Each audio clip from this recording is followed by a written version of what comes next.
Korelasi rank Spearman. Koefisien korelasi berdasarkan ranknya atau rankingnya. Ukuran korelasi yang menuntut kedua variabel ini diukur sekurang-kurangnya dalam skala ordinal. Jadi untuk koefisien korelasi berdasarkan rank di sini skalanya adalah dalam bentuk ordinal, sehingga objek-objek yang dipelajari nanti dapat di-ranking dalam dua rangkaian berurut. Untuk korelasi rank Spearman di sini, teknik korelasinya ini termasuk kategori statistik non parametrik, sehingga tidak harus memenuhi syarat-syarat keparametrikan, yaitu di sini data tidak harus berdistribusi normal, dan data di sini tadi ya, datanya adalah yang berskala ordinal. Oke, selanjutnya langkah-langkah menghitung korelasi Spearman. Yang pertama adalah buat urutan atau peringkat atau ranking data masing-masing variabel dengan cara yang pertama adalah untuk masing-masing variabel urutkan dari data yang terkecil sampai terbesar. Jika ada beberapa data yang nilainya sama, itu tetap dituliskan sebanyak berapa data yang sama tersebut. Ya. Selanjutnya, setelah kita urutkan dari yang terkecil sampai terbesar, kita memberikan ranking, memberikan peringkat, yaitu data terendah diberi ranking 1, lalu data berikutnya 2, dan seterusnya. Oke, jika ada nilai atau data yang nilainya sama, maka rumus rankingnya itu posisi atau ranking yang seharusnya dibagi dengan berapa banyak data yang sama. Lalu seluruh data itu diberi dengan ranking yang sama. Oke, rumus untuk menghitung nilai R-nya ini ada 1 min 6 sigma D kuadrat dibagi dengan N kuadrat dikurangi 1. D itu adalah beda antara dua pengamatan, N itu adalah total pengamatannya. Oke, untuk lebih memahami, oke, kita masuk ke soal. Seorang manajer ingin mengetahui apakah ada korelasi antara motivasi berprestasi dengan kinerja karyawan di perusahaannya. Berikut adalah data yang diperoleh. Ada respondennya ada 10. Di sini ada skor motivasi yang berprestasi dan skor perform atau skor dengan kinerja karyawannya. Berikut ini adalah data selanjutnya ya, tadi ya, meranking. Langkah awal kita adalah meranking, memberi peringkat. Oke, yang pertama adalah skor motivasinya.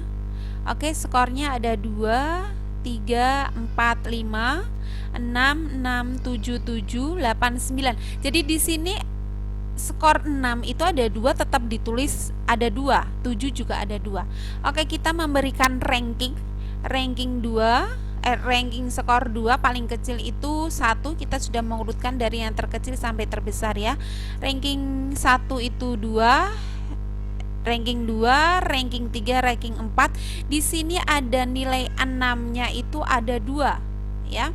Seharusnya di sini tuh rankingnya 5, ini 6. Jadi 5 tambah 6 itu 11, 11 dibagi, ini ada 2 angka yang sama, jadi 11 dibagi 2 adalah 5,5, di sini 5,5. Oke, selanjutnya adalah skor 7 sama 7. Ini seharusnya adalah ranking 7, ranking 8. 7 tambah 8 itu 7 tambah 8 itu 15, ini dibagi 2, 7,5, 7,5. Selanjutnya ini adalah ranking 9, ranking 10. Oke, untuk peningkat data skor kinerja karyawan atau performnya itu di sini sama cara memberikan ranking. Jika datanya sama, ini ya, datanya sama, maka peringkat dibagi dengan jumlah datanya ya. Oke, ini ya, ini seharusnya ranking 4, ranking 5, 4 tambah 5 itu 9, 9 bagi 2 itu adalah 4,5. Ini seharusnya adalah ranking 7, 8, dan 9. 7 tambah 8 tambah 9 itu 24. 24 bagi 3 itu adalah 8. Jadi di sini rankingnya sama. 8, 8, 8. Di sini adalah ranking ke-10. Oke. Setelah kita memberi peringkat, memberikan ranking, selanjutnya adalah kita membuat tabelnya.